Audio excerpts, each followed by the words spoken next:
Istanbul, everybody. Welcome back to Echo, and we're gonna start again with the not start again, and we're gonna continue playing off Leo's route. Let's see what's in it. What's in it? Yeah. Let's go. Leo wakes me up early in the next day, telling me he had to sell some stuff to his dad at the shop. Oh, so his dad is rich. I don't get much of a chance to ask why or for how long he was at the door, yelling something about food being in the fridge. I immediately fall back asleep though, and when I open my eyes again, it's 2 hours later. He texted me. This looks like the this is like the interface you would see in still at Pop's shop, but back soon. I like how it's like the spelling errors. I think. Wait,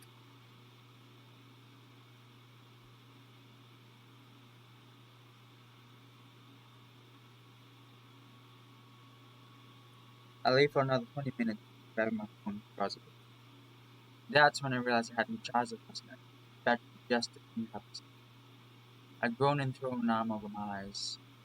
One day left to do the shit. I'm so far behind though that I'm not even feeling any anxiety about it. Just resigned. I feel better that I wasn't gonna have anything done with it all. I stared at the wall for a while longer before I forced myself to sit up. No use lying around. I might not be making my best project, but I didn't even act to food momentarily crossed my mind, but I shrugged it off. I've never been a breakfast person anyway. As soon as I leave the house, I notice things are a bit off. Firstly, it's dead quiet.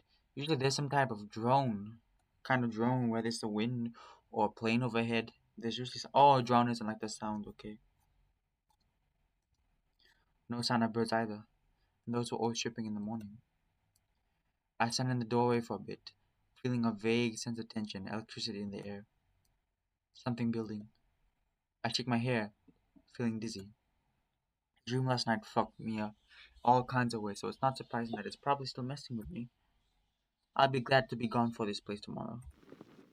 Some rustling next door draws my attention, and Nasikudzu, carrying a set of clippers, walked across the flat yard. I open my mouth to say hi, but I hold back, feeling self-conscious. His brooding nature was a bit intimidating, and I don't know if he's that type of person who expects a greeting or not. I'm not left to wander long though, because he spots me almost immediately and raises a hand. Morning? Oh, hey there. He grunts before suddenly seeing his attention on a bush in the front of him, sizing it up. Oh, so he likes the garden.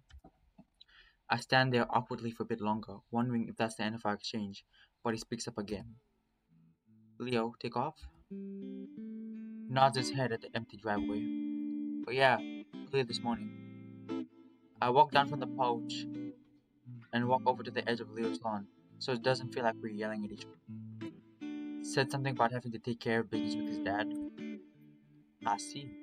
Kutu stops streaming and looks up before smiling. You can come on my lawn. It's not like I have an electric fence or anything.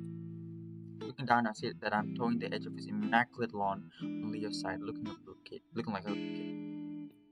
I blush before stepping over to crouch along the tan-colored gravel he had set out.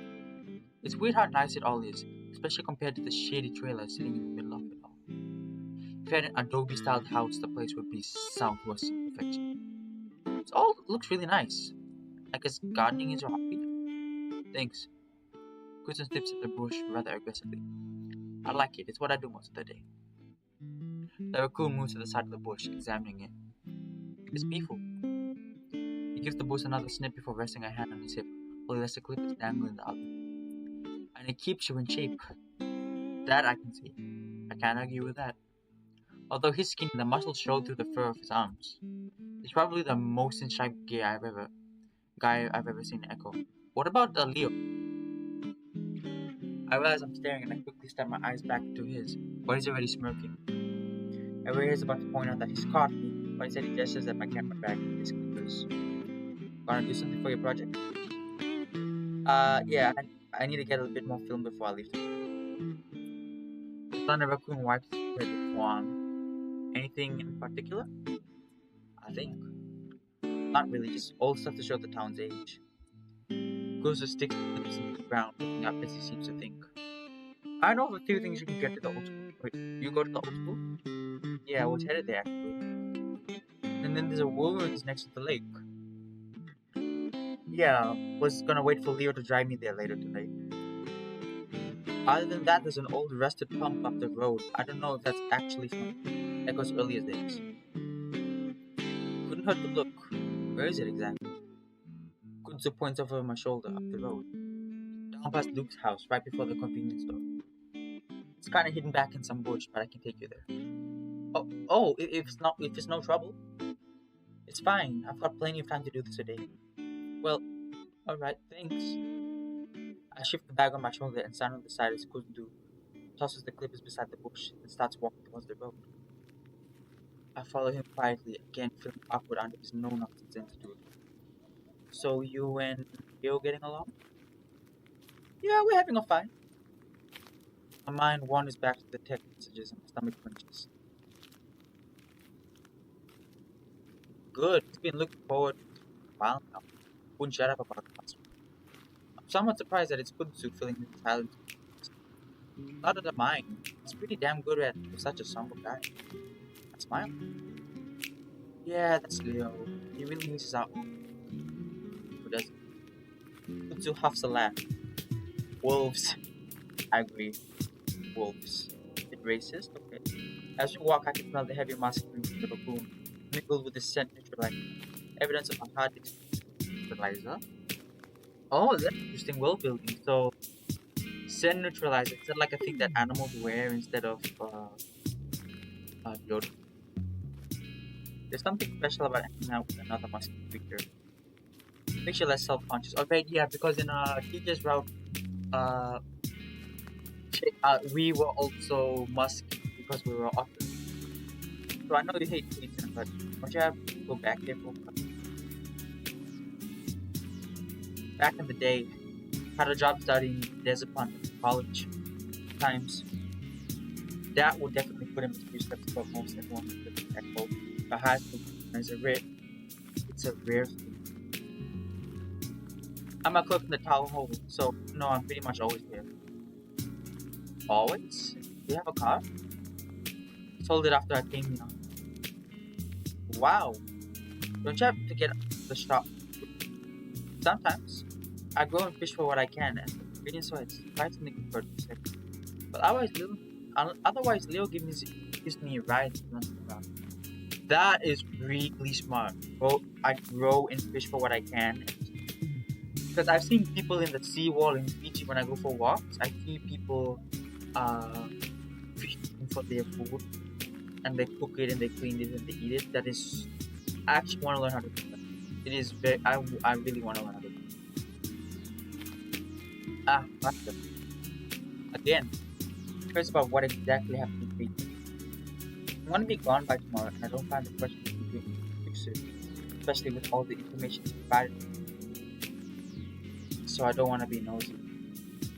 With a statement hand for a moment, Zu turned towards me. Then maybe you shouldn't ask. That stops me short and I almost stop walking. Uh, I feel my face get warm even under the sun. I glance over at the raccoon, but his expression isn't accusatory or angry. It's just as neutral as it always is. It makes me even wonder if this is just the raccoon's way of speaking. I always know how blunt he can be. I decide to trust what little I know about him and press forward. No. I ask it with the same face. Well, you should always ask yourself asking something nosy is a good idea. No reason to do it if it's gonna piss someone off immediately. Ah, but before I can even continue, Boots moves on. Now, considering what we were just talking about, I can probably guess what you were gonna ask. I can feel the embarrassment returning. Yeah? But before I answer, I have a question for you. I shrink a little more into myself. Yeah? Why do you care? This question definitely catches me by surprise. At first, I wonder if this is just Kuzu's way of telling me to shut up. But again, after looking at his face, I decide to just tell him the truth. I clear my throat. Well, I like him. You're a cool guy. It comes out rather lamely, but it's the truth. He has a demeanor of not really giving a fuck what other people think of him. It's like Flynn, except Kudzu didn't seem like he was putting up a front at all. On top of that, he stepped in to stop a crowbar wielding drug addict when he saw his friend. Kudzu laughs, genuinely, and spits out, "That's really the reason?" I'm flustered again. Well, yeah, fair enough. I like you too. Leo was mostly right about you. What did Leo say? A lot of things, but you can't expect a wolf as love-smitten as he is not to judge it, can you? No, I guess not. I step on a particularly large rock and nearly lose my balance. Before I can even stumble through, to grasp my arm tightly, stopping me from running into him. Whoa, sorry, and thanks. Shukun has a damn fast reflexes. No problem. I start to walk again, but Kunzu doesn't. I stop and glance at him, but he's looking up at the road, not at me. I lost someone, Peyton. It takes me a moment to realize what he's talking about. Then, oh my god. Buy a gun with a gun. Who didn't give a fuck? I swallow it and I don't say anything, looking down at the ground. Happened on the same street we lived on. Of course, I had no idea what to say, and I wait for Kunzu to go on, but he doesn't. When I look up, I see that he's looking right at me. I swallow. Yeah, that would make me want to move too. Yeah, people, and there's less of them. I'm sorry. Kunzu just looks back at me. Why? I open my mouth before I can say anything. Kunzu smiles. Kidding. Let my breath out in relief and laugh a little. Well, should we keep going? I make it as if to walk up to the road again, but Kutsu doesn't follow. When I look back, he nods at the brush on the side of the road. It's right in here. I wasn't expecting much, and I'm not disappointed as we come up on the pump. Mostly it's just a rusted piece of metal sticking out in the ground. Kutsu seems put off by how lame he is himself. Smaller than I remember it being. Man, it's something at least. I'll get a few shots about it. I start unpacking the camera from the bag, a bit reluctant to do it for something so insignificant. How'd you find this thing anyway? I look towards the road, which is basically by the dead brush in front of me. Needed to take a piss. I know my house is right there, but being outside is liberating. Ah, speaking of which, I'm gonna go do that. He pauses. I can do this in front of the pump if you like. For effect. I pause a laugh, wondering if this is the first time I've heard the raccoon make a joke. Yes, I hope it's a joke. Is he mugging us? My laughing turns into a groan, though, when I see the battery level. First my phone, now this. What's up? Kudzu asks for a bit deeper in the brush, facing away from me. My battery's low. Not gonna have enough for the school. I'll have to go back and grab a spare. Well, why don't you finish the footage for the pump while I run back and grab you another battery? Sure. Well, yeah, it'll be faster. I've been in his house a few times. Where is it at? In a dock on his desk, next to his computer. Alright, I'll be back. And with that, Kudzu jogs off out the brush and back to the road.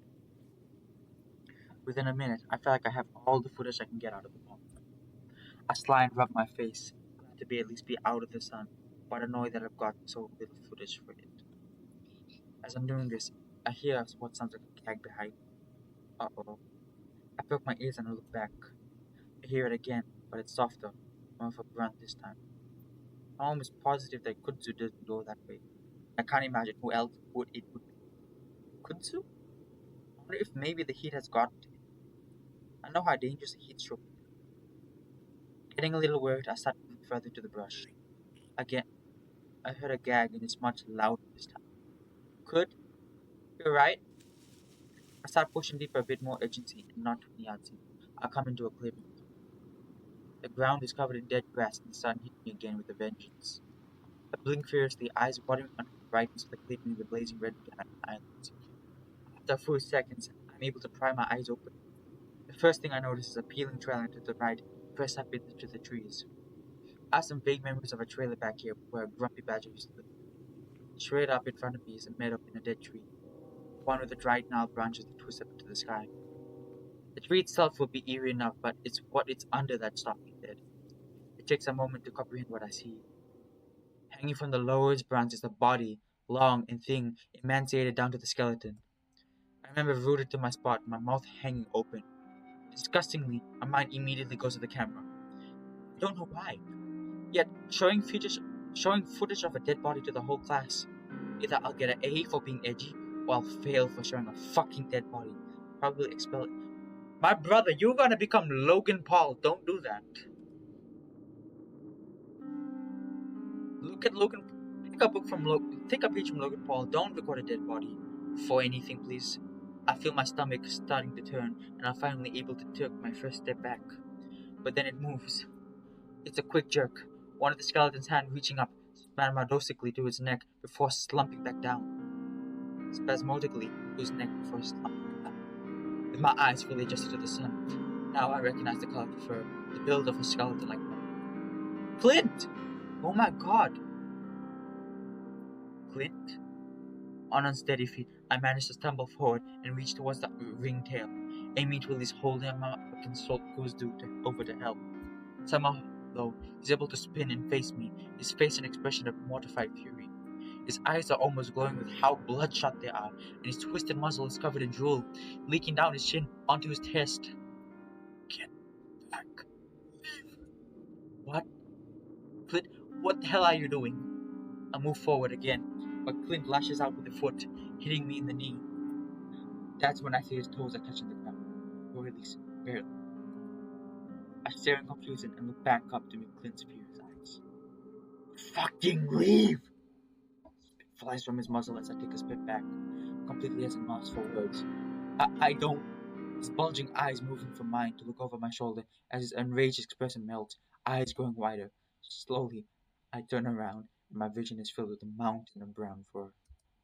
My eyes take a moment to drown out, focus on what they do. I realize that I'm actually looking at a bear. A huge one, even for a bear. Huge, naked, and carrying a long, thin branch. Yeah,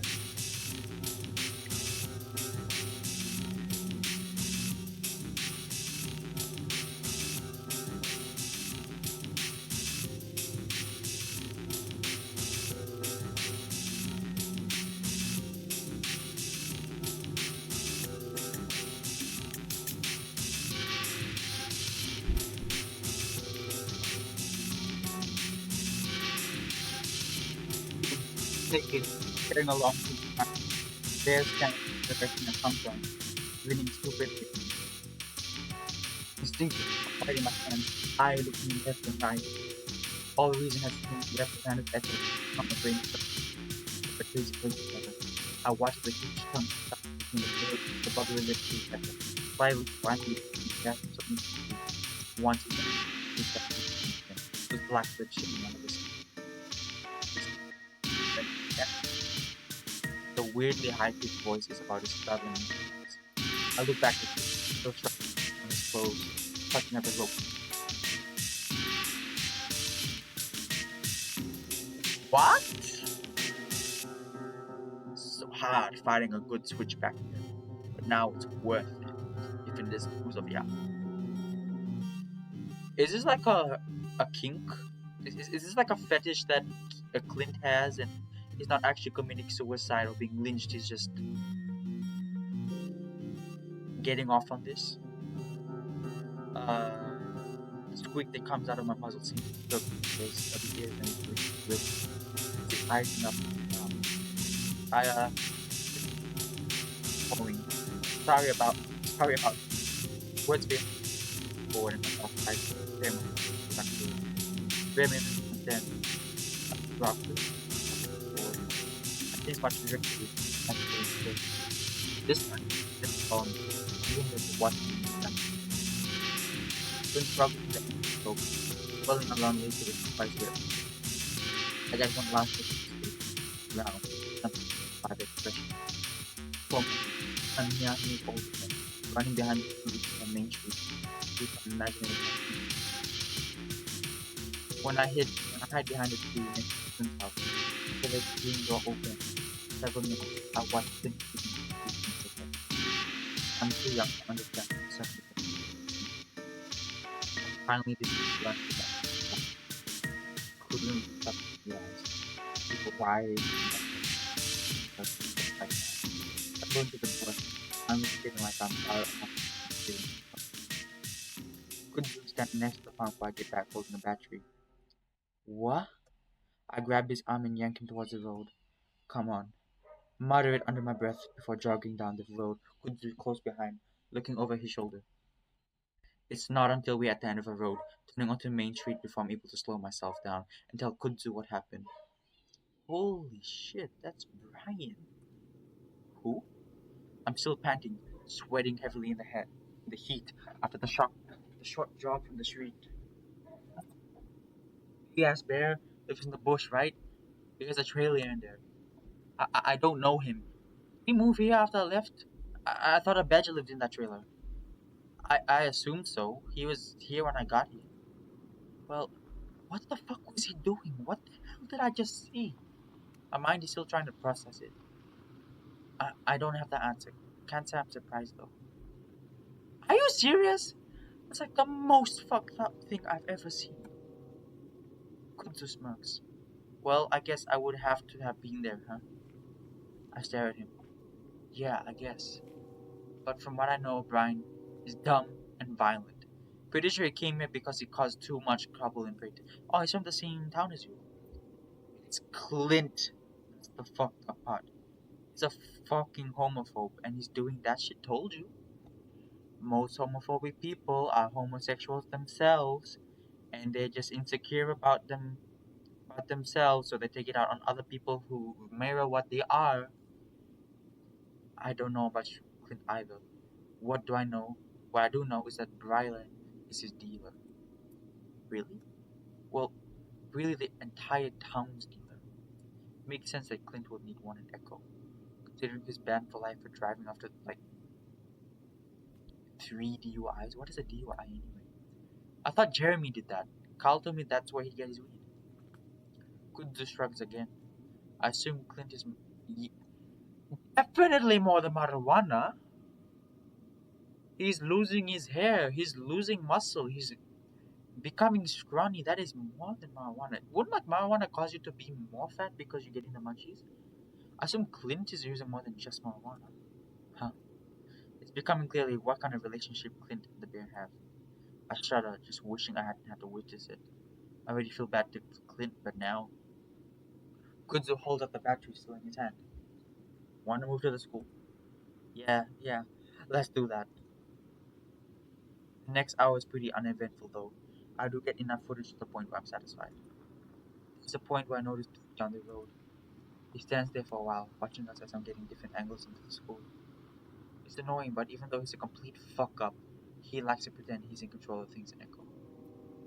Probably just promoted himself to sheriff of the town in his mind or something. I ignore him though, and the next time I look up he's gone. I turn my attention back to the project, finally able to calculate how much work I actually have left. Now most of my work is going to have to happen the night before the due date. I swallow, stomach churning as the thought. On the bright side, all the stress is pushing the memory of Clint being hanged up and whipped out of my mind. Whipped? Later on, I finally get another text from Leo, just before my phone rings.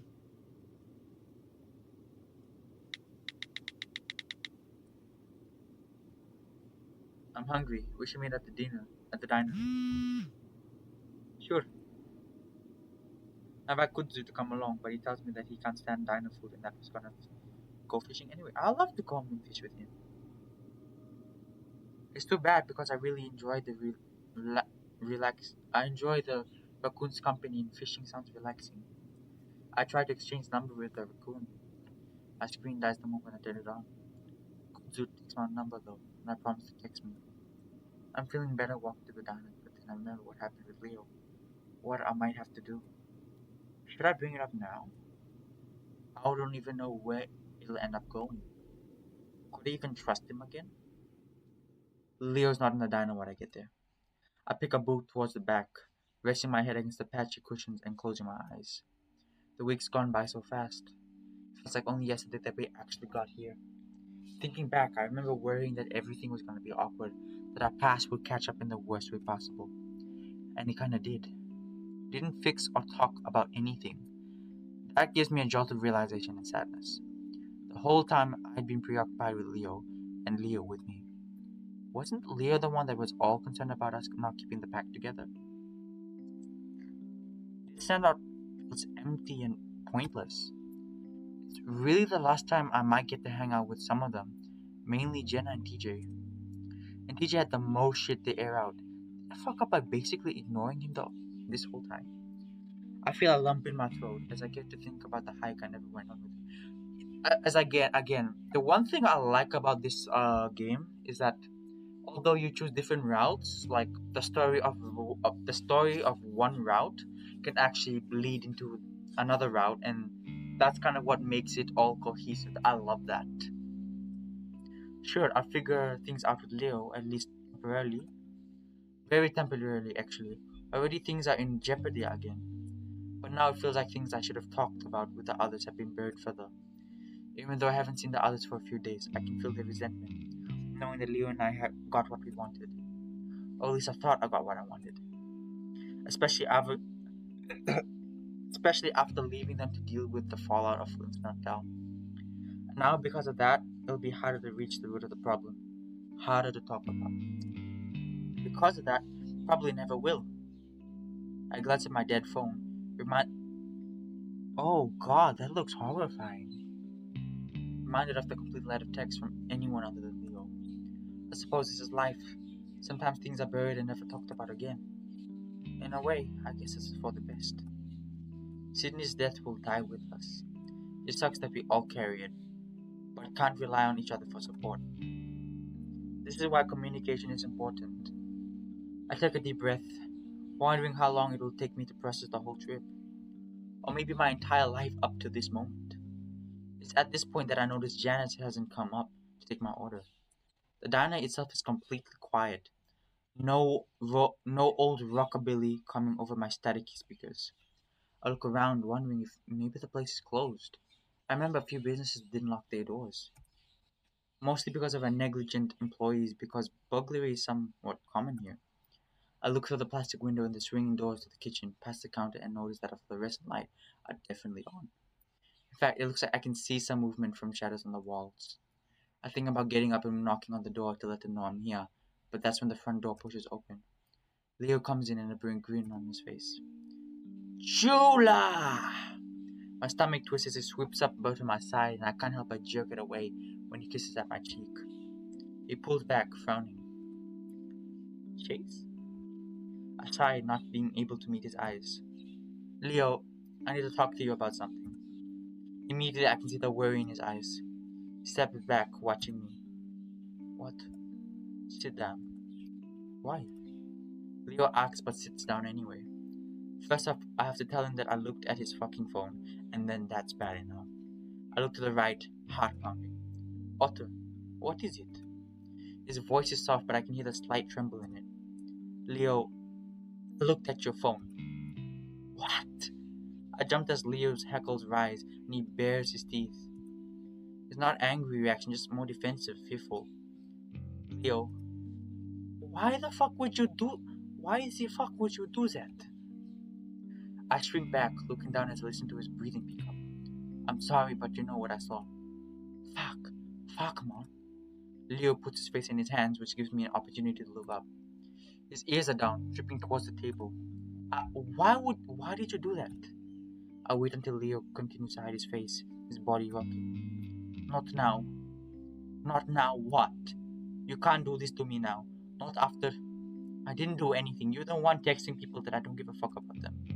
His head snaps up, then I can see his eyes glistening. I didn't say that. I just said you were busy. And what you said to DJ. Leo winces at that one, and he slumps back into his booth, his face dejected, desperate. Please, Chase, just try to understand. What?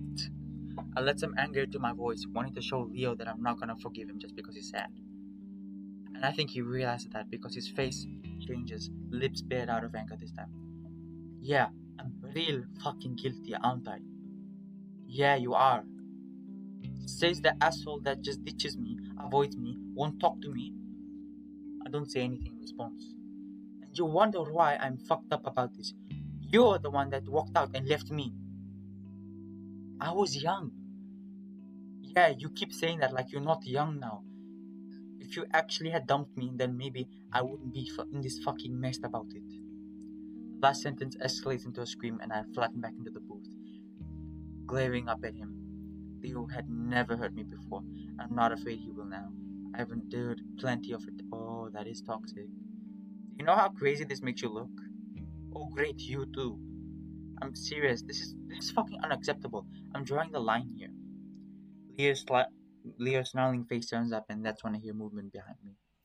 I turn to my seat and I see Janice striding out from behind the counter. The kitchen door swings shut behind her. Janice? Leo's fur flattens back down like he's forgotten all about our argument. It makes sense why. Something's wrong. Janice had been acting strange all week, gradually looking more haggard and pissed off as time went on. Of course, I hadn't forgotten what happened on the side of the road a few days back, but I'd be content with just assuming it had been some type of drug-fueled activity of hers. Now I'm convinced she is having a mental breakdown. Her fur is mused up on every inch on her body.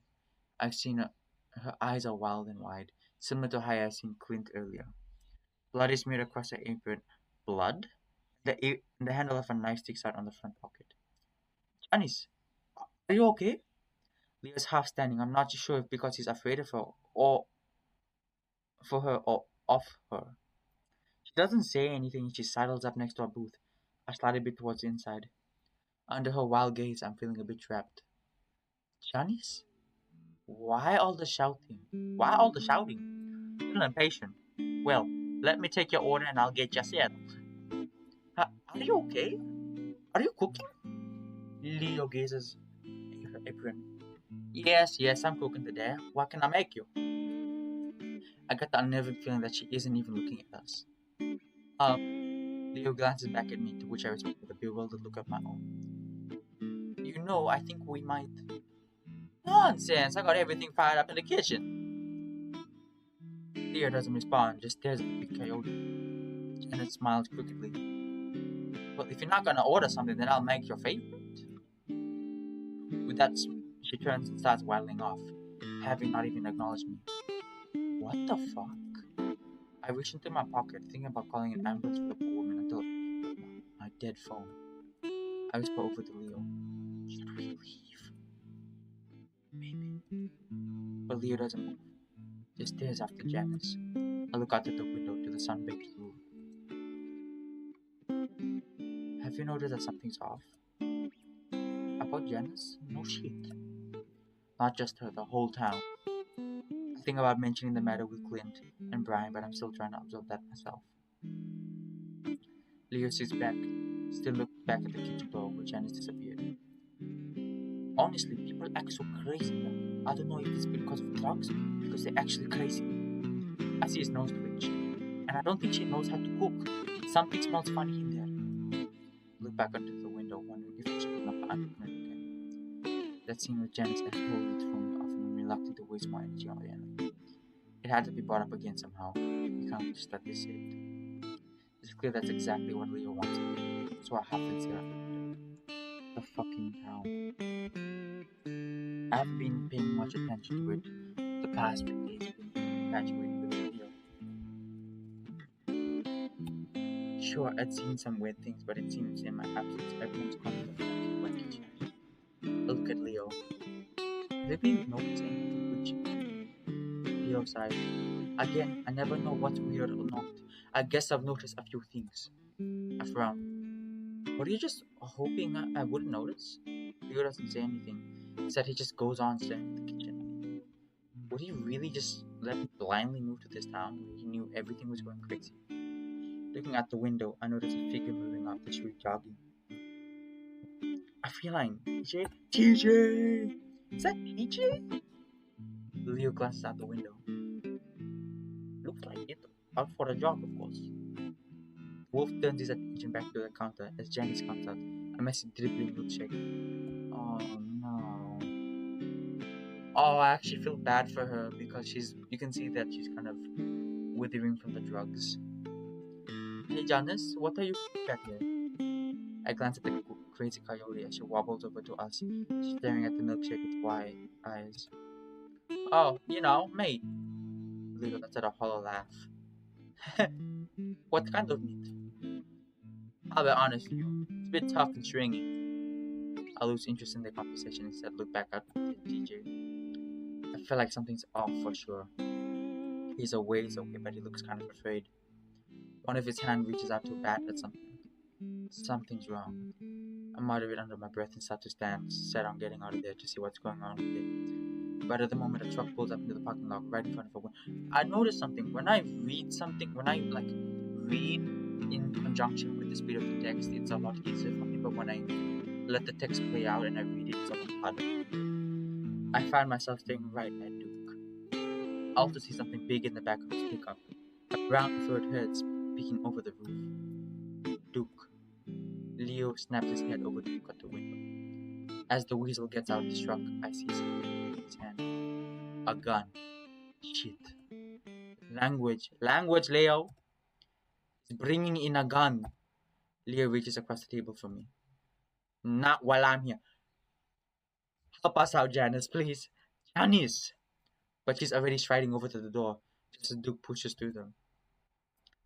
Chase, Chase, get down. But Duke spots us immediately. It's him. Oh my. That is the type of person that would bring a gun into a. That is the exact type of person that would bring a gun into a diner. I told you not to fucking run away from me. He starts towards a table, but Janice, on her way towards the kitchen, intercepts him. Dude, is that a gun? I am not gonna have you barging in to ruin the peace. She sticks her head bulky. She sticks her bulk. She doesn't look bulky. Her bulky body in the way. Get the fuck out of my way. Oh my. That is. Ouch. I don't even want to say it. Language.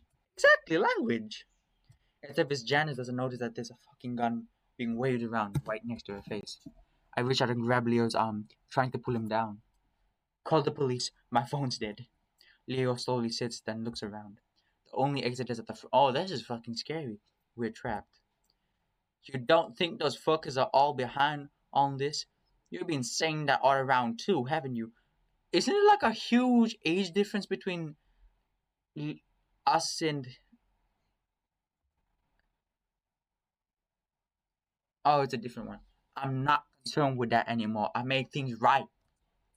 You're not fucking concerned. That's what happens to our grandparents is happening to us. I won't ask you to leave again. Her voice is threatening. From this angle, I can see her hands, but I can see she's reaching for something. Oh, she has a knife. Oh my god. Chase! Chase, get down! His voice is bizarrely calm, but as he reaches over to me, I can feel him shake. He presses down on my shoulder as I'm about to slide under the table. I see Janice moving forward. I cover my head and cower against the booth under the table. Leo shouts and yanks me up against his side, covering me with his arm. I hear him breathe heavily into my ear, and I stare wide-eyed from under the booth, only being able to see the dirty beige wall opposite us. Leo's breathing is all I can hear. Otherwise, it's silent. And then I hear Duke muttering something under his breath, followed by soft paddling footsteps. A few seconds later, his legs come into view and his feet turning to face us. I see the gun dangling from one hand before he raises it slightly, pointing it at us. I close my eyes. How did this happen? Just seconds ago, Leo and I were arguing. Now I'm about to fucking die. I keep my eyes slightly closed, hugging to Leo as hard as I can and wait. But nothing happens. I keep my face pressed into Leo's chest, though, wondering if I'm already dead. Finally, Duke speaks. Leo, out! Otter, you stay here. I feel Leo hesitate against me. Then his lips press against my ear. It'll be okay, baby. Just stay here. Slowly, he tangles my arms from around him. Then, with his hands up, he pushes out from under the table and he stands up. Face the wall. Leo hesitates and Duke growls. I ain't gonna fucking kill you. We're just figuring out what's happening is all. Killing you doesn't fix anything. At least he's mature to understand that.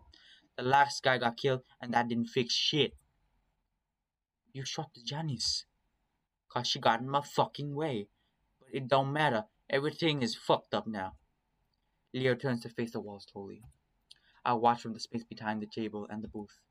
What do you want? To fix this fucking town. You started something with this order. This has all happened before. Early 40s to mid 40s. That's I'm calling it. Duke looks out to the window and makes a come on motion with his hand. We're gonna stop it from happening this time. Leo looks to the left. But you fucking. Oh no! Do not stare at me. But you fucking killed Janice. I heard the wolf's voice break silently. Won't matter in the long run. The doors rattle as someone comes in. You got the zip ties, hand behind your back, Leo. Leo looks at whoever just came in. Come on. Now! Oh, hello. Wait, this is the guy that was like this was the guy that was asphyxiating Clint, right?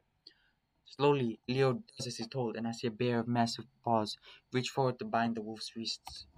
I swallow hard as I watch Brian pull the zip tie tight. Duke put the forearm to his nose. Fuck, you stink. I hope you didn't kill that ringtail. We could use him.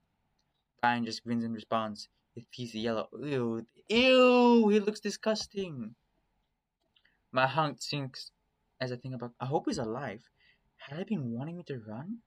Why hadn't I thought that him hanging from the tree was probably just a normal thing for him? And the bear. Was he a victim of whatever crazy had just hit the town? That must have been what was going on. All this is hitting at once. It can't be a coincidence. Cliff was probably just as scared as I am now. Grab the otter and tie him up. Stick him in your trailer for now. My stomach drops. Duke gestures with his gun again. Come on, out. My legs are dead. I can't move. Leo looks over his shoulders at me, and fear in his eyes, scared even more. His mouth moves, mouthing something. Run. But still, I can't move. I've never been so scared in my life. It's like everything is numb. Brian doesn't care though, and I move forward. The look on his face eager. The gun goes off again. Everyone, including Brian, jumps and I hit the floor. My hands to the head. Fuck! Fuck! I look up to see Duke. Eyes after a while, dancing around in the gun upwards and between. Fuck! You see that? She's crawling around up there. She's on my ceiling every night watching me. What's happening? Brian is looking up too, and for the first time, his face is twisted into an expression that isn't simply grinning. It's full of fear. When I look up at him, Dick! Said me, jolting, coming back to reality, without even willing myself to do it. I shut up on the table. In front of me, the front door, go, push it. I said, oh no, I don't want to choose. I like already making me laugh. Oh no.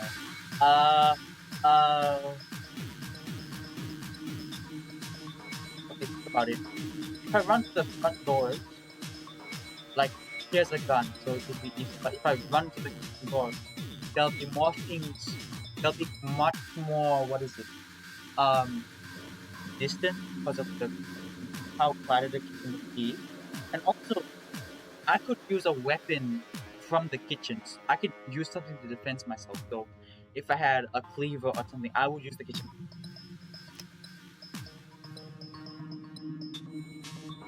I had no idea how long Duke would be distracted, so I died at the counter. Don't look back. Go as fast as you can. It's getting away, Brian. Oh no. One more moment. Standing up the next day, I'm laying on the ground. Thinking, oh, I'm actually really anxious.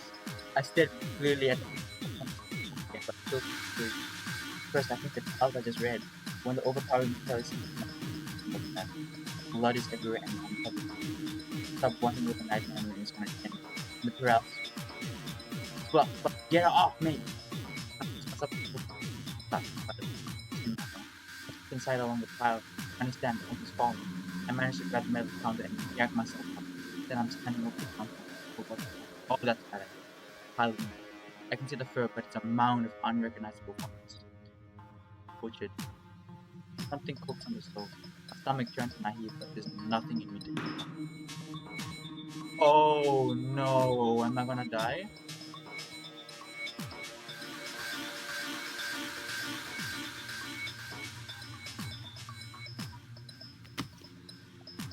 Oh, is it an actual game over?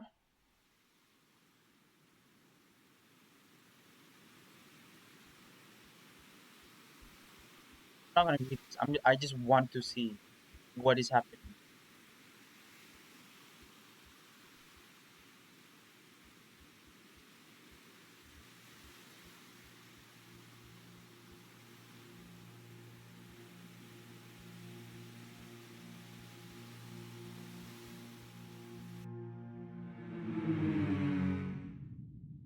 Oh,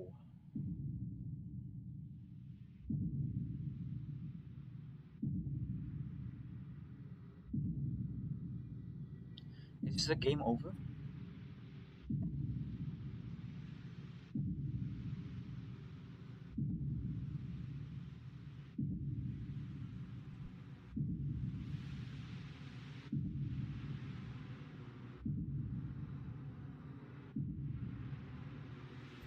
So, is he seeing his soul leave his body, or is it like an alternative version of him where it's like because he said that he couldn't see his goatee and the eyes are different. So,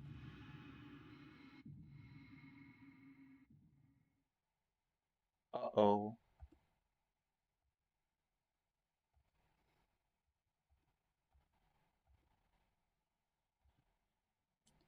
Okay, it's a mirror. Oh my God, he's gonna be killed.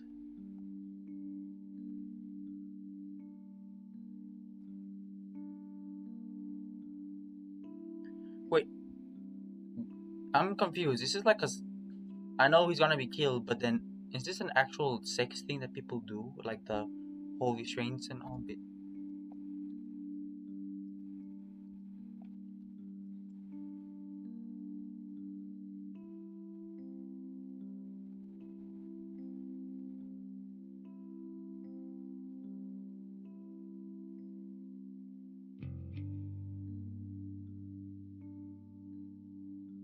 Okay, so like he's kind of like delirious.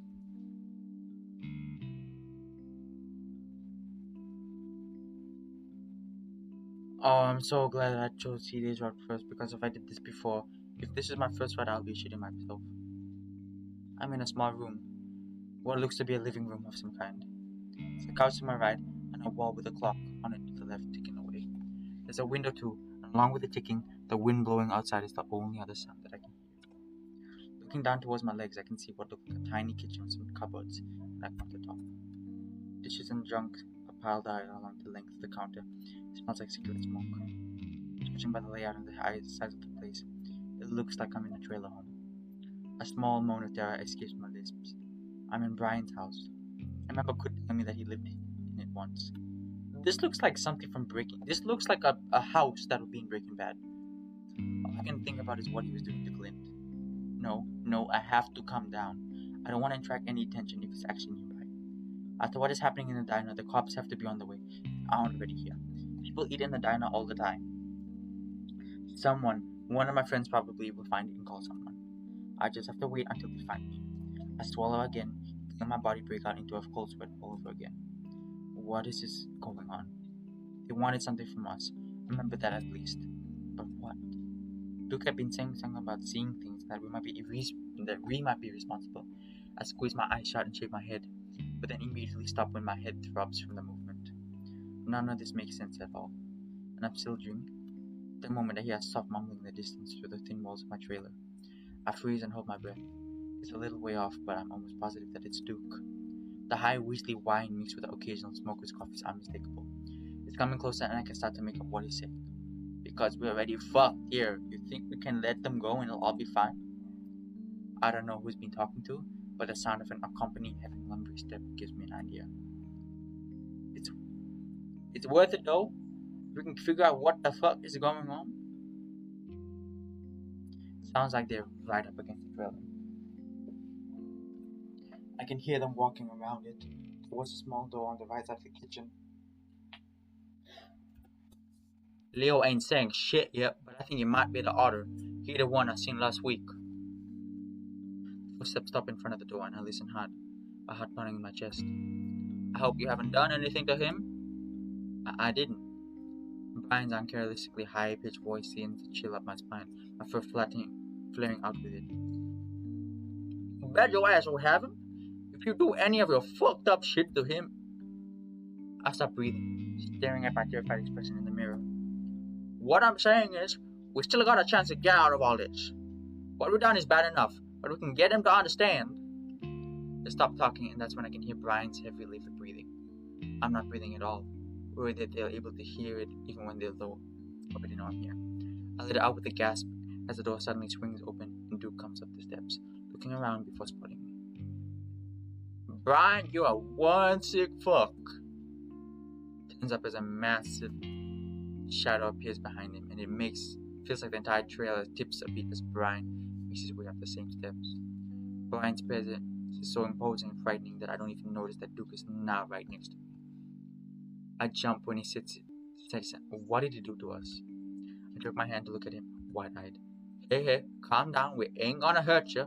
So what was the point of bringing the gun then? Brian chuckles, and Duke shoots him a look. He turns his attention back to me, softening his expression, at least as much as he can with his scraggly drug-fuck face.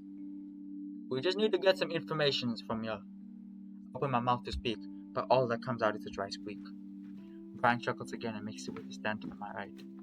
I cringe away from him and his stench of old sweat as he grins down at me with his yellow teeth. Get some fucking water. Brian looks at Duke with a strange face before turning back to the kitchen. Okay, Duke's strip looks a lot more better than whatever the bear was wearing. Hey, don't worry about it, I know this thing. Duke taps on one of the boards with a finger. Looks bad, we gotta hold you here for a bit. For what? Why does he have to restrain me? He's a queer, he likes it. Duke glares at him as Brian comes back from the kitchen with a ceramic mug. You a queer too? Oh, okay, so he's gay. Okay. Brian visibly bristles and his face looks as any of the sickly homemade once had. Duke clears his throat. Things have been happening here, and we want to find out why. What? Duke furrows his brow like a kid trying to figure out something difficult. See, people ain't right in the head here. No shit. Duke seems to immediately read the thought process because he holds it up to his hand and shakes his head. Yeah, I know. What we've been doing ain't exactly right in the head either. No shit. You look pretty decent. You look like a CRISPR experiment gone wrong. Brian gives a dumb chuckle again, but I keep my face averted from him, partly because I really can't stand the smell. But we're all a little fucked up here. What I'm talking about is something else, like what you saw with Janice. I shift a little as I reminded about what happened in the diner. Is she dead? Yeah, I actually want to know. I don't know, and it's a damn shame, but you saw the way she came at me. That's the shit I'm talking about. Look at the weasel's waistband and I immediately see the handgun tucked into his pants there. I'm hoping to stop it before any of this happened, but now everything's gone to shit. Again, I avoid eye contact, not wanting to provoke him in any way. Yeah, and it's only gonna get worse. I don't know what you're talking about. I see a twitch of irritation in Duke's face and I hold my breath. I mean, what's happening out there? What's happening everywhere? It wasn't just Janice that lost her mind.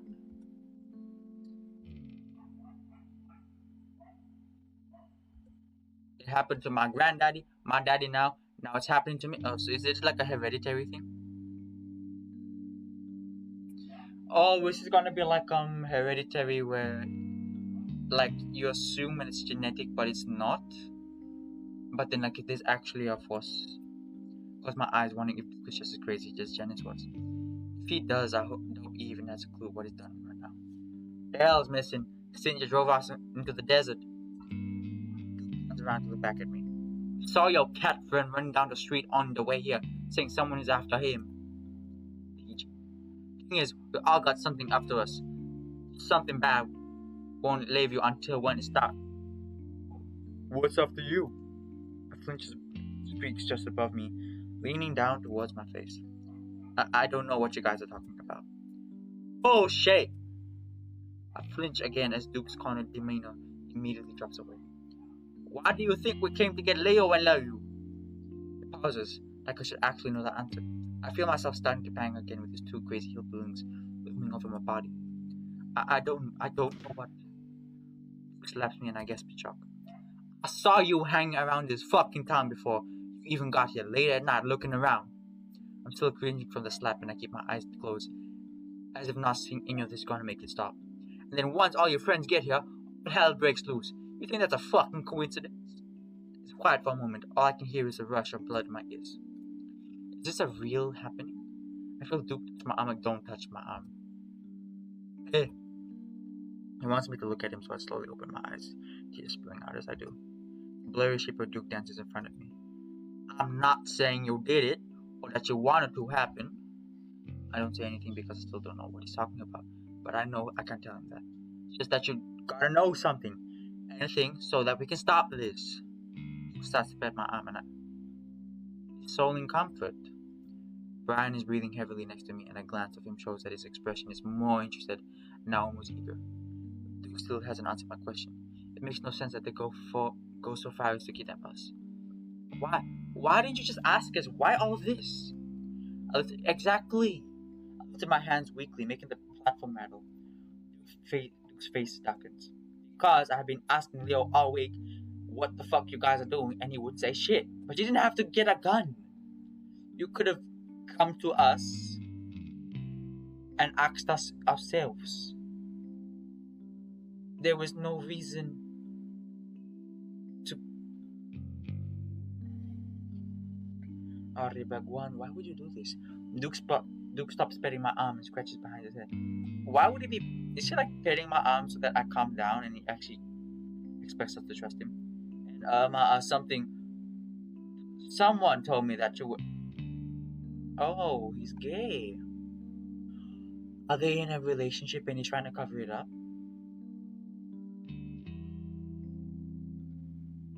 I stare at him. Who? Someone I know, and it makes sense. Something bad happens and you don't fix it, it won't stop coming after you. Says they know, and I thought it had to be Leo, or you considering what I've been saying this past few weeks. Or maybe one of your other friends. I might briefly fresh the cheek here. I don't know what you're talking about.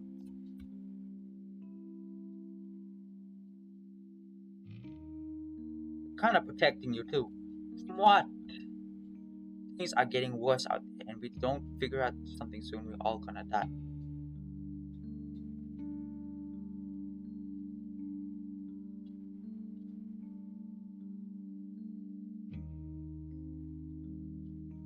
He was eyeing us. And stop. Lucas turned back around, looking over at me at the bear. We're not getting anywhere right now, and I gotta get back to the wolf. Even though Duke was one that hit me, terrified of not being left alone with Brian. Duke sees my face. Don't worry, Chase. Even though you're lying to us, I don't plan to let this pervert have his way. I hope he doesn't. Brian snorts. Brian knows what'll happen if he does. Duke gives Brian a cold, callous stare, and this time, Brian doesn't give his stupid pervert. What do you do to him that makes him scared of his consequences? You better hope you're fucked when I say something soon, because if not, we might have to get mean. Duke heads for the door, turning to look over his shoulder. Just feed him and make sure he doesn't escape. That's it. Brian and I will listen to the wheedle-stuffed, anxious footsteps receding into the distance. As soon as the sound is gone, Brian stands up. I turn my head in time to see him whirling around.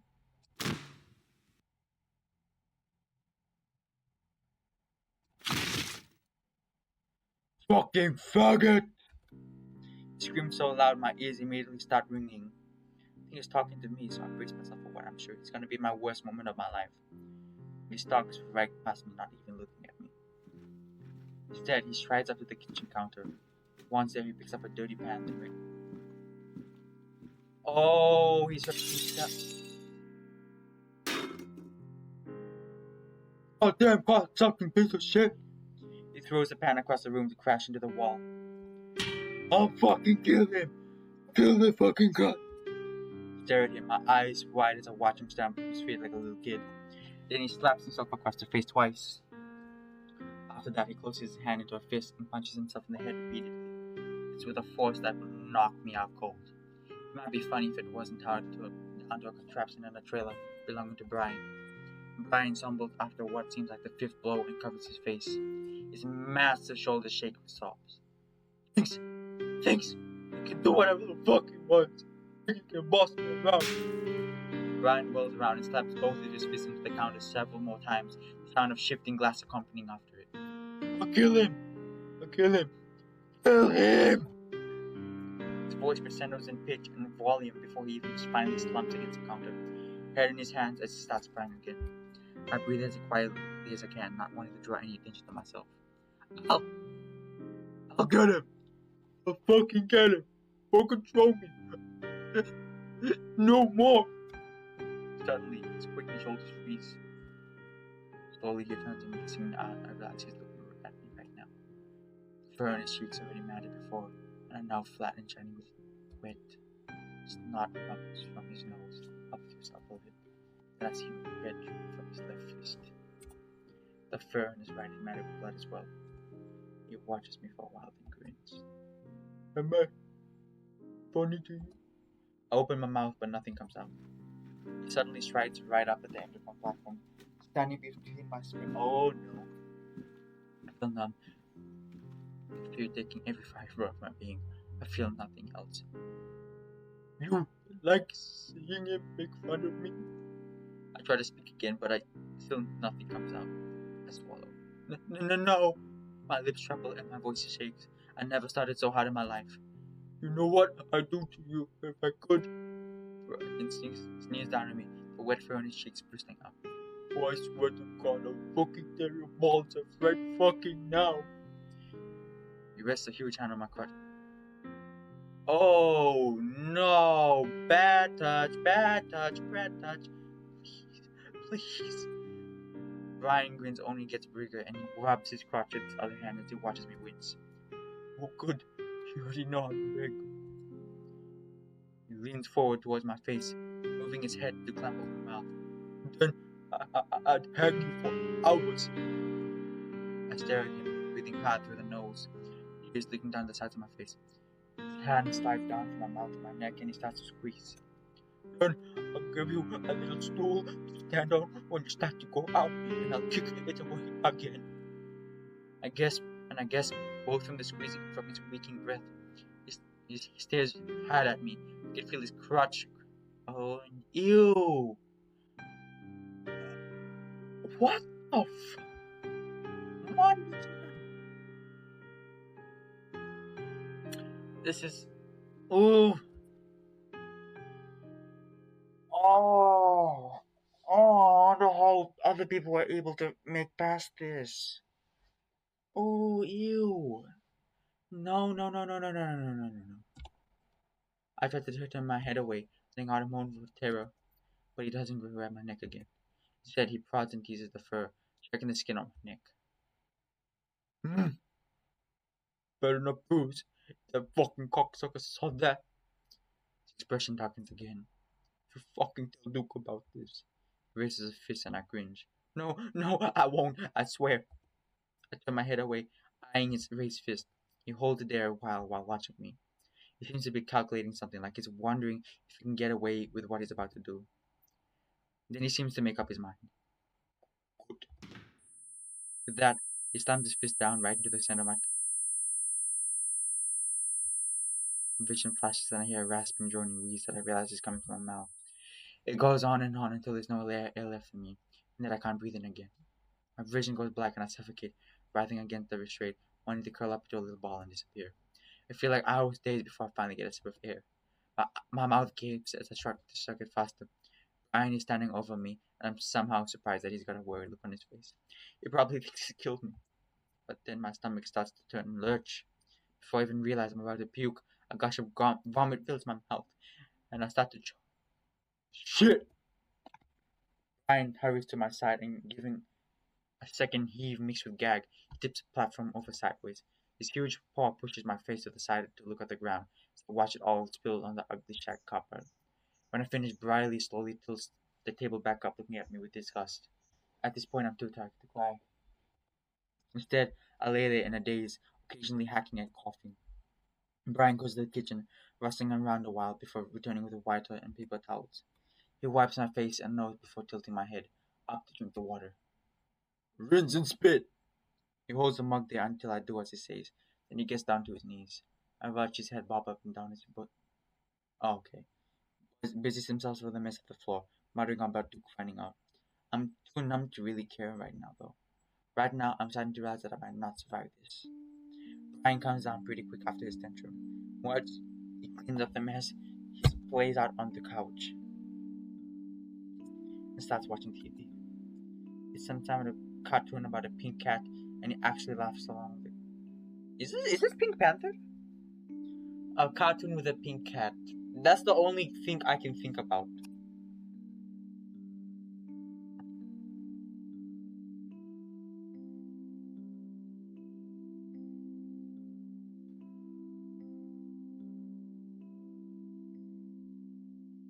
While this goes on, I lay quietly against my platform, trying not to start crying again. My mind keeps wandering back just hours ago, how everything seemed fine for the most part. I keep watching I can go back to the beginning of the week. Thinking about that makes me sentimental, and I'm longing to see Leo, PJ, Carl, Jenna, and even Flynn again. Where are they all right now? Duke said things were bad health. Are they all in some sort of trouble? If that's the case, the cops should be here by now. Someone would have gotten the word out, wouldn't they? People were murdering each other like what happened to Janice. There's no way that wouldn't be the case. Brian lets out another explosive laugh, wheeling his feet on the rest on the couch. Earlier he tried to feed me some dried cereal, but it was like cardboard in my mouth, and after only a handful I could eat it. Just thankful that he's preoccupied with something else right now. There's a soft knock at the door, and Brian jumps, quickly changing the channel to golf before he gets up and locks over the door. He pauses, then rifles through some magazines on a small table next to the couch. He pulls out a handgun that looks cartoonishly small in his hands, before making his way to the door. I weakly turn my head in his direction and watch Brian open the door with a crack. He chuckles. World's going to shit and you're still coming here for more, eh? Brian pushes the door open a bit, and I catch a sight of the skinny. Clint! Clint is looking up at Brian, appearing even more disheveled than usual. So how are we doing?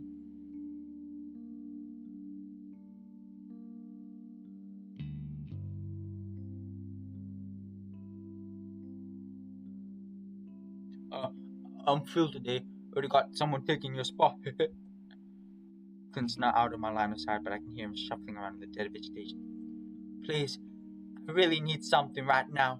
We can do it outside. There's a moment of silence as Brian seems to contemplate that. No. I got some business to take off. Tomorrow, maybe? Clint starts to whine again, but Brian swings the door shut with a bang. Fucking dopehead. Brian walks back into the room, looking down at me, then back up to the TV. Probably should have let him see you, though.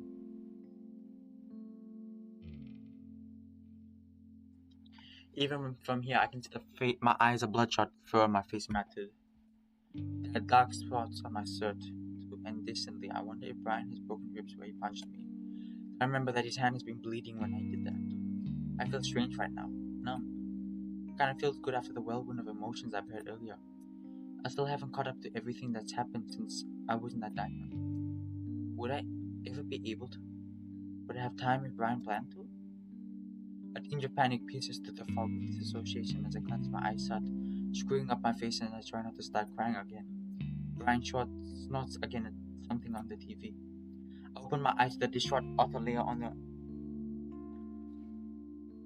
Am I talking about me or am I talking? Why is there a mirror on the ceiling? I surprised myself a little by asking the question. Apparently, I really don't give a fuck at this point. I see Brian looking at me from my peripheral vision. Huh, you really want to know?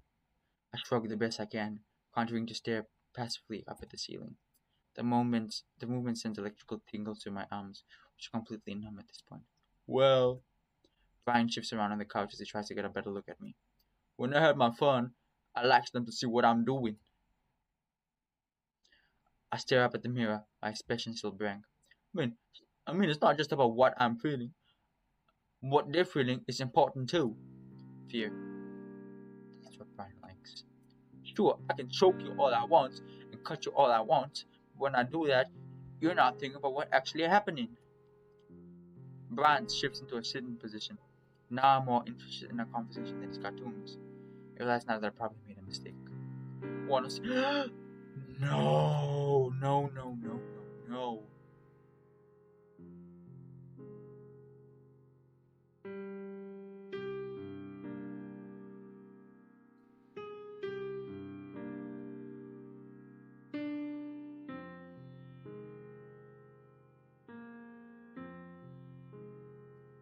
See?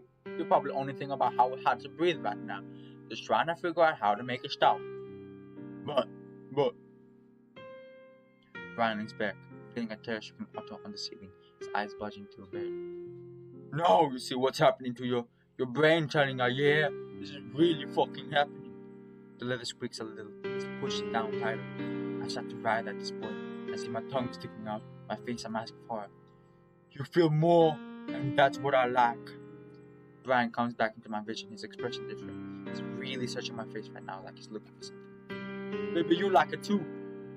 Finally, with a final squeak of leather, Brian lets go and I gasp hungrily for air. Brian pats my head while I cough and healing shakingly. Don't exaggerate. There was nothing.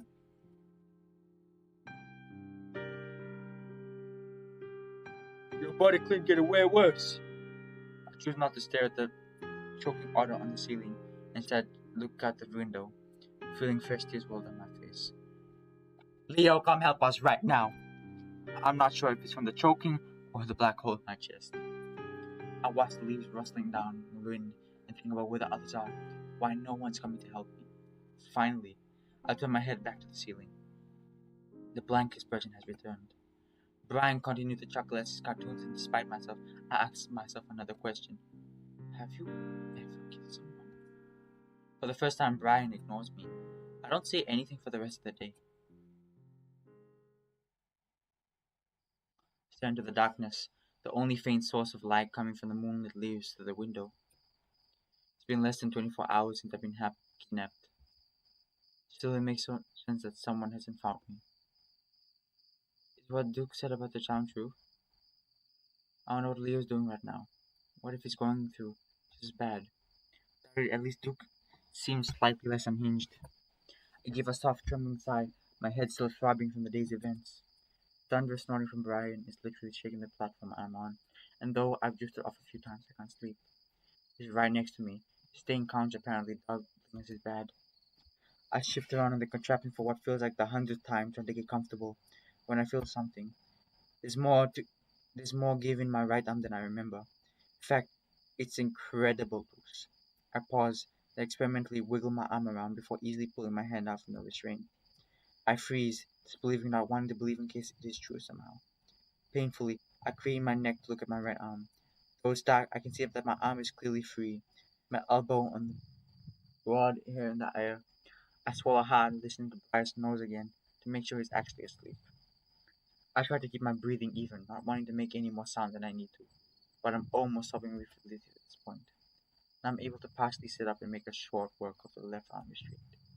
Fully sitting up now, I do away with the final two ankle restraints and slide off the table quietly. Brian is snoring at full volume and it covers up what little sound I make.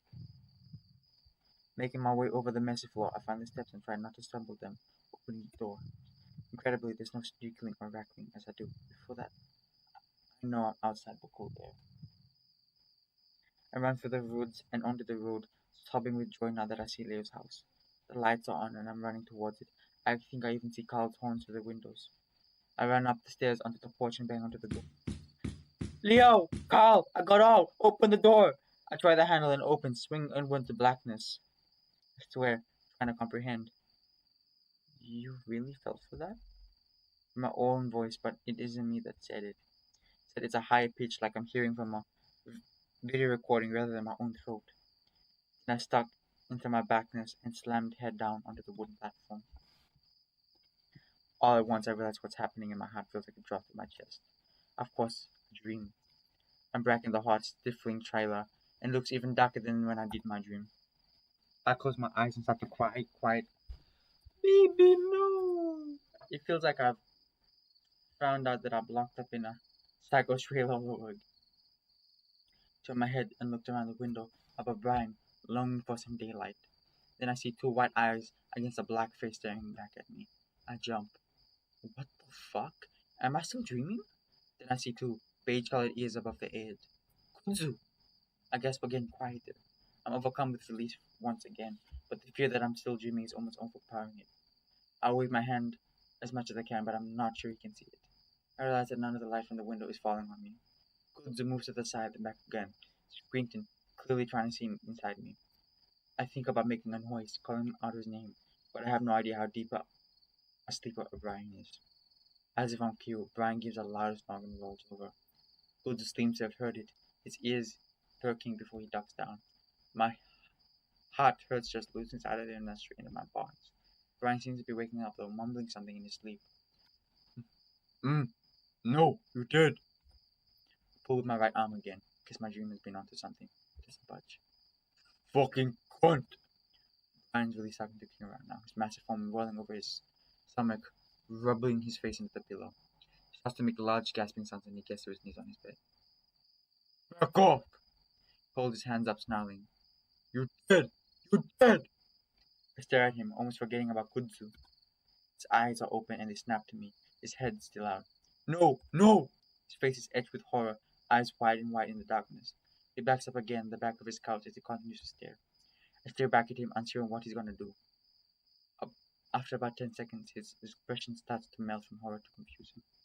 I continue to stare back, bracing from another explosion from him, to whatever reason. His shoulders droop again and he frowns at me. Did you see her? My mouth is dry, so I have to swallow a few times before I can answer. Who? Brian doesn't respond and starts to look around the trailer. I see Kudzu trying to poke his head up against me. At this point, I made it up in my mind that I want to escape tonight. I'm not going to spend another minute with this maniac. Making a decision that could mean life or death was so sudden is terrifying and exhilarating. I don't give myself time to think about it. Brian. He doesn't answer. Starting to get back to look around. Brian. I have to go to the bathroom. Brian signs as it flips on the light. Kudzu drops out of view again. Brian heaves a huge sigh before turning to the counter. He reaches for a pan and jumps out to... No!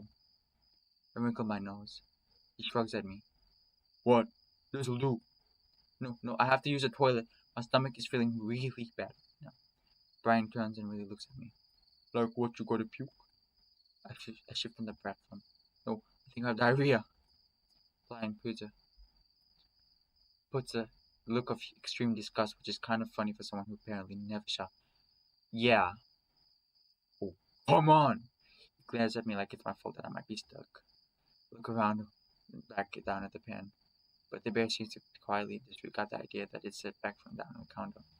He comes over next to me and starts to undo the restraints. You try anything? No, I promise. I just really need to go. Brian grumbles as he starts to roughly undo my restraints. I take care not to look at his crotch as I press it comfortably close to my face. As he pulls my right arm out, I grasp in shock and pain. Like a million needles are poking as it pushes my arm down back to my body. Wait, fuck! Brian pauses as he watches me grimace in pain and worry he's getting off on it. For a moment though, there's some rustling next to the window and I try to groan over it. Oh, fuck! The bear looks at me bewildered and annoyed. What? Now my dream seems even more ridiculous than I'd so easily been able to run off. Everything's fallen asleep, I just take it slower. Brian sighs even louder and gets the hook on my left arm anyway. This time he doesn't yank my arm out though. and let me slowly move on its arm. It's not nearly as bad as my right arm, which is still violently tingling, but I have to grit my teeth as I move on to the rest of the chest. Luckily, my legs are fine, and I'm able to move them easy after Brian takes them out. It makes me worried about what I'm going to try since I'm not nearly as strong as I should be. Riley is clearly on guard as he helps me sit up from the contraption, clearing his distance as he holds on to my arm. I sit there a moment, letting the circulation return back to my limbs as if trying not to fall over from dizziness. Brian finally gives a growl of annoyance and pulls me off the wooden plank. But that's just the moment I have to make my move. There's nothing nearby for me to grab, so instead I swing with everything I have to smash my fist into Brian's face. Something cracks in my face, hand, and pain runs up my arm. A gasping scream, and Brian grunts. Brian pauses and slowly brings his hat, turns up to the left side of his face. I guess he hoped that I would be able to knock him out with one punch. Doing that doesn't feel bad, especially a bear like Brian to be quiet. Pride doesn't seem stunned though. That's all I need as I take a deep breath and scream loudly. Kutsu! Brian follows, swinging his fist along with me. Stopped immediately, cupping my head with one arm. Oliver stood blocking Brian's fist. His only caution, he only caution initially, fish casting up the top of my head and my arm. Knocks me to the ground. I sit there. I don't have long to fight for Brian. Shut up! Roll to the side of the crowd. Brian yanked me up from my arm. My head jerking back. I'm trying to wonder if we could do anything that leads. If it's the case, then I'm definitely dead because there's no way. As I'm thinking this, the door bangs open. Brian is in the middle of a drawing. His fist back. When it happens, then he freezes, looking over at the floor. Good to sense there, his eyes wide behind his bed mask, chest heaving. Scared, I can tell, but Brian's shock is I wish he between his legs and grabbed it. Really enough, the first thought I have is about how fucked big what takes both my hands to wrap around the throat and when I yank them. Yeah. Pour out my fear and anger that attack on his actions. I scream that Brian let out his door, which I can feel at every glass in the against. This attack is all I have left when his retaliation comes. Luckily, it's not a punch. Other grab her on top of my head, along with my shirt, and tries pulling me back. Face stretching like it's something pulled on and yanked out. He stacked he snorted so badly that ow. The screaming suddenly cuts out with the sound of a deep sickening smack. Immediately Brian's body crumples onto me as he falls to his hands and knees. Happens in a way that's been splayed over me, his face inches from mine. Half time I smell his gagging for the month. This time I could Brian in his jaws. I watched his eyes lose their focus on me, and he stopped attacking. I tip my head sideways as he comes to rest on my body, touching the air. Who is there immediately and pushes Brian's body point. Pulls me into a sitting position next to me. Are you okay? He's checking and I can hear his ragged breath in my ear. The contrast between being engulfed in Brian's dense from shambles work and feeling like I can speak. Instead, I'm leaning against him, grab my arm as I stop. Puts a hold me as I look over. You walk? I nod silently as I push the from his shoulder. Alright, come on, we can't stay here. He stands slowly, keeping me in the face as he guides me towards the door. I don't remember much about the walk back to Kutsu's house aside from stilted flashes of dirt and sagebush. It's dark and hot, and my shirt immediately starts to stick to my sweaty fur. My legs are so numb that I don't even know if I'm moving them right. Kutsu has a hold on to me the entire way so I don't fall over. Crickets chirp all around us, but every few minutes I hear shouting and screams in the distance. I try to look over my shoulder to see if Brian is covering after her, but Kutsu grunts and tells me to keep watching my steps. Some circulation has returned to my legs and I'm able to at least match Kutsu's stride over the uneven dirt road. Still, it feels like 1,000 needles are stabbing up my feet and legs in ways at every step I take. I'm genuinely afraid that I'm going to wake up in a second and find myself still stuck in Brian's trailer. None of this seems real. I'm still watching my feet and the ground so I don't notice Kudzu's house and I almost kick the bottom step to his rusty trailer. Just the sight of a trailer is sending chills up my spine, even though Brian's trailer looks very different compared to Kudzu's. We stand in front of the door for a while, and the raccoon fishes through his pockets for his keys. It's made extra difficult with me hanging on him. I can stand on my own if you got it. Kuzu whips out a small gold-colored key before sliding it back into the lock. Once we're inside, Kuzu immediately kicks the door closed behind us before reaching back to turn the deadlock. The inside of Kuzu's trailer is the opposite of its exterior. It's brightly lit and tidy, nothing like the fine spots. It's a little cramped as any trailer would be, but the furniture is arranged neatly and the kitchen is spotless. Everything looks way neater than the trailer it is on the outside. I imagine the raccoon did a lot of work to get it to look like this. Kuzu quickly guides me to a small love seat and makes as if to lay me down. I put a hand against his chest, feeling my stomach turn. Wait, I think I'd rather sit up. Do you need anything? Food or drink? Kuzu looks into my eyes with dark browns, the brows about me furrowed in a deep concern. I nod slowly as so not to upset my stomach again. Just water, please. Sure. Kuzu quickly hurries off to the kitchen as I slowly lean into the cushion behind me. I'm not tired at all, but I feel I'm not just physically. My arms throb and I feel like the leather straps are still bound to my wrists. If it even feels like they're being pulled by an invisible force. Like if I'm relaxed, my arms will flow back up into their fixed position. I shudder, hugging my body, then looking around, trying to find something else to focus on. A grouping of 3 pictures framed on a small side table next to the love seat catches my attention. From where I'm sitting, I can see Kuzu with one of them looking at the camera. It's actually kind of weird to see him smiling like that. There's an arm around his neck and I start to lean over to see his face. Here. Kuzu appears in front of me again, holding out a glass of water. He's straightened back up against the cushions. Once I take the glass, he holds out his other hand, while 2 white balls resting in the back part of his palm. Acetaminophen. Acetaminophen if you're in pain.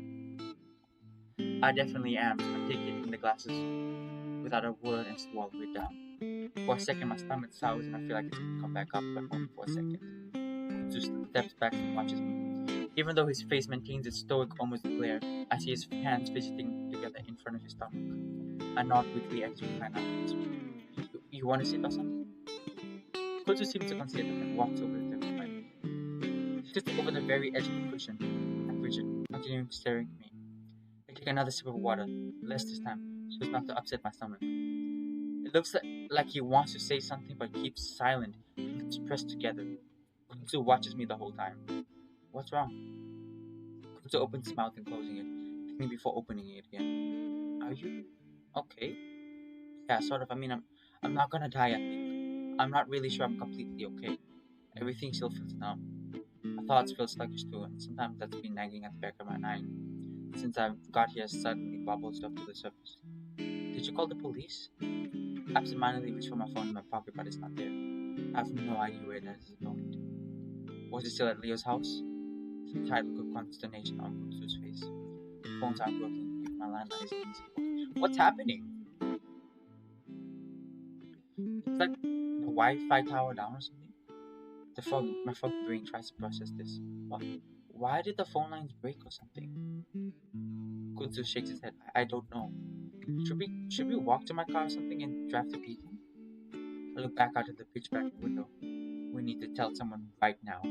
Janice and Leo still out there. There's no way Janice hasn't been found by now. There should be police everywhere. Where are the cops? I turn back to Kuzu, feeling sick again. Kuzu doesn't say anything and he's got a strange look on his face like he's trying to figure out how to tell me something. Finally, he stands up. I'll figure something out. Listen, I think you need to get some rest.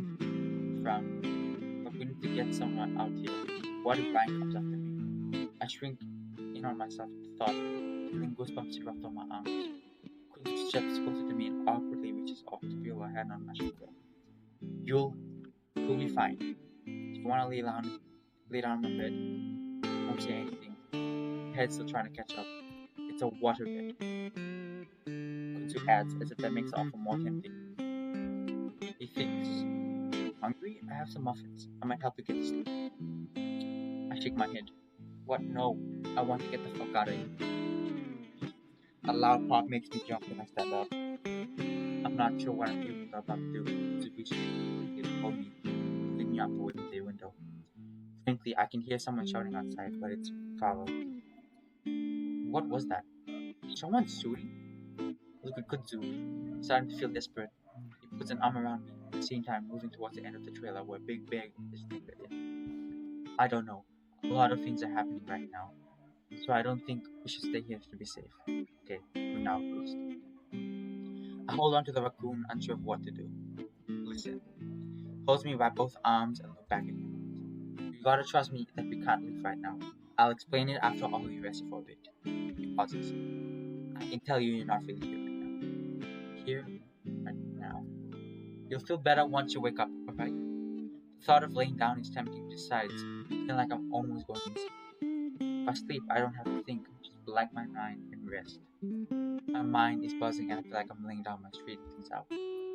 Kutsu gently but firmly forces me to sit down on the bed. Despite his slender build, I can feel the strength in his lean muscles. What about Brian and Luke? Kutsu slowly pushes me back onto the bed, the water underneath the surface sloshing faintly. I haven't been on an actual waterbed for years. Carl used to have one. Where is Carl? Where's everyone? I want to go back to the motel and find my friends again, but Kuzdu seems adamant on me keeping me here. I got Leo's gun, throw it on the ground when I went to check on you guys. He must have been able to tell from the look on my face that I'm not at ease because he reaches out again to stay on my chest. It's still awkwardly discomforting at least. Be here all night. Nothing is gonna happen. It does make me feel better at least. Well enough to maybe get some sleep. Okay. I stare at the ceiling as I lay back. I still feel numb, but in a way that helps me blank my mind. In what feels less than a minute, I pass out.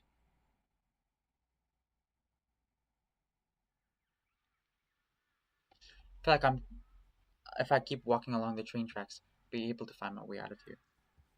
I make sure to walk in the middle, using the planks like stepping stones. The steel rails on either side feel like some sort of barrier, or protection to whatever it is that's out there. I feel a presence in front of me, though a sort of presence that builds in as I continue to walk. Looking up, I can see that it's coming from the weird grove of trees that bunch up the tree line. Something is crouched in front of the grove, staring at me from the trees. I keep walking though because for some reason I don't feel like I have anything to worry about as long as I stay on the tracks. I notice something else behind the hunched figure.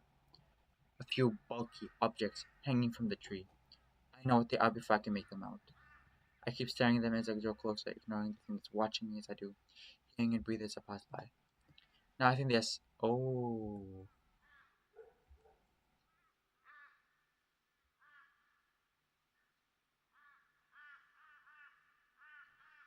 Ew. No, no, no, no, no, no, no, ew.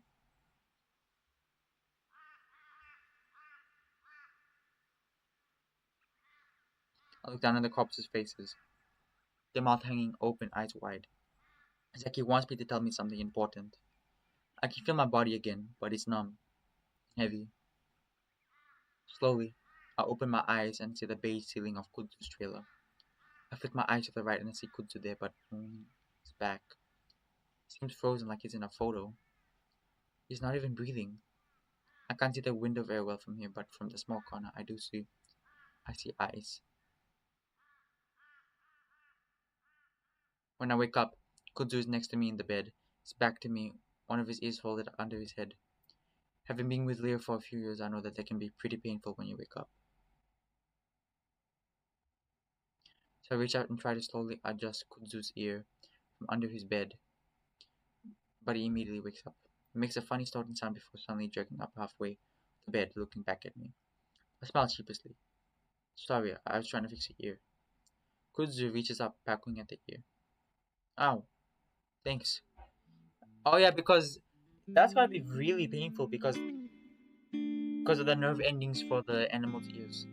I notice on the bedside table that there's a small plate with what looks like a blueberry muffin on it. Kudzu notices and reaches out for it. You wanna eat it?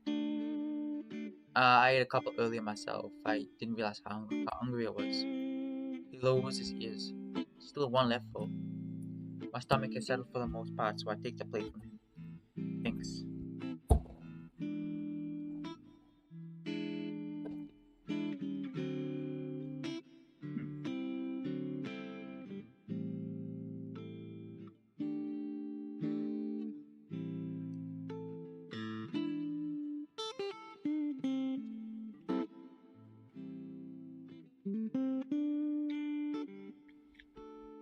It's still dark outside from what I can see.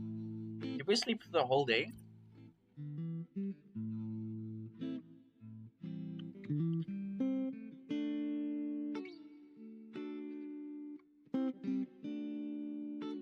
I realized that I completely lost track of time.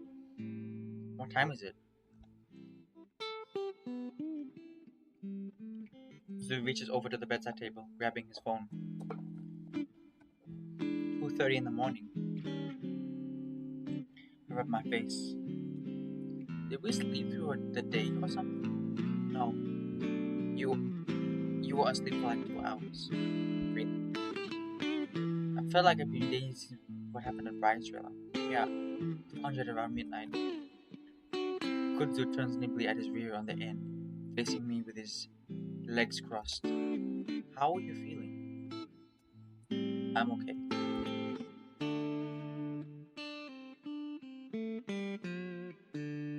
Kudzu gives me a long, hard look. Again, he had the expression of wanting to say something, but he's been holding back. What is it? Kudzu lets out a breath. Listen, I'm not gonna ask what happened with Brian. If you ever want to talk about it. Talking about Brian is the last thing I want to do. I can feel the threat of violent shivers coming up, spine just thinking about him.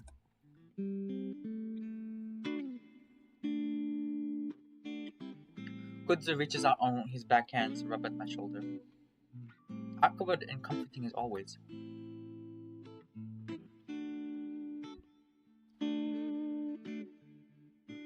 I've been through some stuff myself. Kudzu catches himself, saying I know what you went through, but I know how I can feel having someone really fucked up happen to you. I don't think I've ever seen Kudzu stumble over his words like this. I mean, I'm not trying to say that it's comparable to Kudzu trails off, seemingly stunned at his own lack of delicacy. For the first time since I've left the trailer, I feel a little bit like laughing.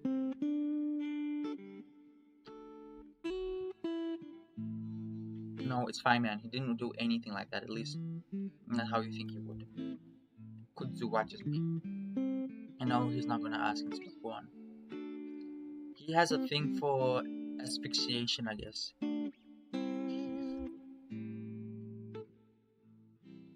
Fine, it was just creepy. Yeah, you're just downplaying it a bit because you don't want to hurt people. Look out the window again, and aside from a few oranges off the light from far away, I suppose it's black. Can you tell me what's going on now? Kudzu runs a hand through his head fur, sighing heavily, looking out for the windows for me. Sure, you don't want me to wait until morning? I really don't think I'm gonna be able to fall asleep again, honestly.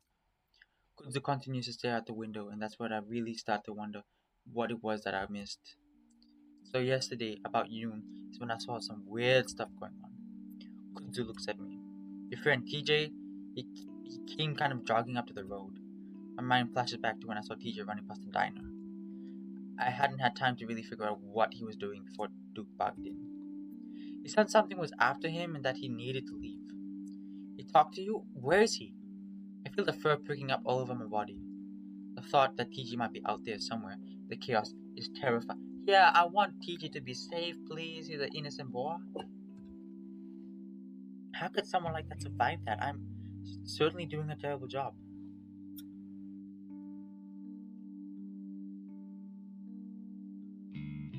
I don't know. He asked me if I had a car, but I don't. So he kept on up the road.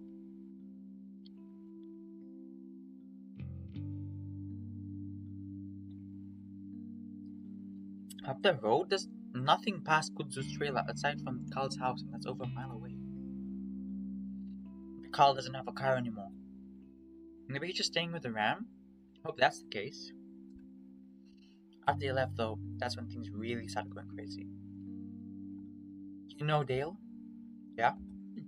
Dale is the only auto in town now. My family has left.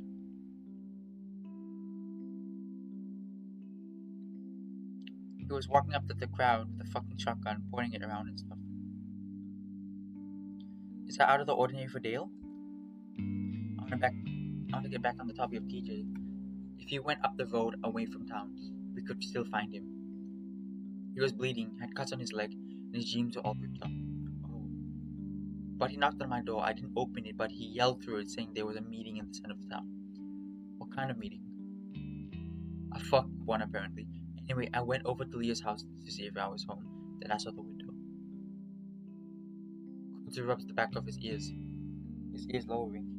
Obviously, I knew some bad shit happened, but I had no way of knowing what. Anyway, I went to the town center, hoping to see you two there, but just getting there was crazy. Kunzu looks back at me. Jeremy's house was burning, and Janice's house looked like it had been broken into. Jeremy's house? That was Jenna's house. I didn't run into anyone until I got to the townhouse. This whole thing is just getting bigger and bigger. I've been in Brian's trailer, everything had been falling apart outside. But why? What's going on? Kunzu shakes his head. I still don't know that, even after they told me. Who? The older guys, Mark and the mayor, said that something about this happened before. That it was our turn or something. Our turn? What does that mean? Kunzu shakes his head again. I don't know. They just said it happened to grandparents, that we had to be ready. Ready? Did they tell us what they do? Said the prey. Said all they told you? Basically acted like nothing we can do about it, and Kunzu pauses. What? Also said we can't leave and showed us a body. Kunzu stops talking. I stare. Like a dead body? Kunzu swallows and nods. What is going on? I feel my voice rise in pitch, and Kunzu puts up his hands as if trying to quiet me down. I don't know. There were weird cuts on the body. They said we can't leave because something out there will stop us if we try to leave town. Like a serial killer or something? They wouldn't say. They act like it's a monster. Well, then they're lying, right? Kunzu is quiet for a moment, then shakes his head. After everything I've seen, I just don't know. Well, well, we need to find Leo, at least. Kunzu nods like he already thought about that. Maybe get my car and at least try to leave. But if we can't leave for whatever reason, then we at least have to find the rest of my friends. Look at Kutsu. Well, I do. I don't know what you're going to be. Kutsu give me a wry smile. Well, I don't have anywhere else to go aside from out of here. Besides, I owe it to you, Lou. To you, to get him out. The warm rush of relief flow over me, knowing Kutsu will be with me. I don't think I'll be able to do any of this alone. So we're gonna get Leo? Kutsu nods. Well, I am at least. You should really stay here. Get some more rest after what you went through. Of course, I'd rather stay here and hide until Kutsu comes back, but Leo tries to save me being back at the diner. Risk his life to do it. After everything Leo had done for me, I owe him too. No, I'm gonna go with you. Kutsu shakes his head. I don't think so. I'll make things easier if it's just me. Besides, I'll have Leo's gun with me in case something goes wrong. He was my boyfriend. I can't see him while you save him. Kutsu pauses. Listen, I knew Leo and I know he would never want me to bring you to something like this. Well, Leo not wanting me to do something never stopped me before. Getting defined like this makes me feel better. It gives me purpose again. Kutsu stood like he's about to shake his head again, but I continue. Besides, it might help things. One of us could go into the while the other distracts looks or something. Kutsu looks unsure, so I press my advantage. And if something goes wrong, one of us will be there to help the other. Kutsu pulls at one of his whiskers. Maybe it's just Duke there. He might not even be there. He might be at Brian's trailer or somewhere around the town. Kutsu sighs and looks at me right in the eyes. Are you sure you want to do this? I'm not sure, but I'm not anyway.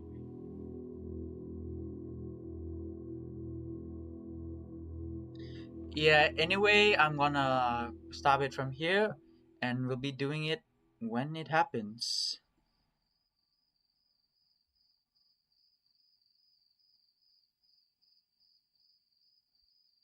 Yeah, this is about this is about uh where I should end it. I hope I hope you guys are doing okay. Drink some water, eat some food, get some rest, some exercise. For Demanda, I hope to continue this. I definitely gotta save this.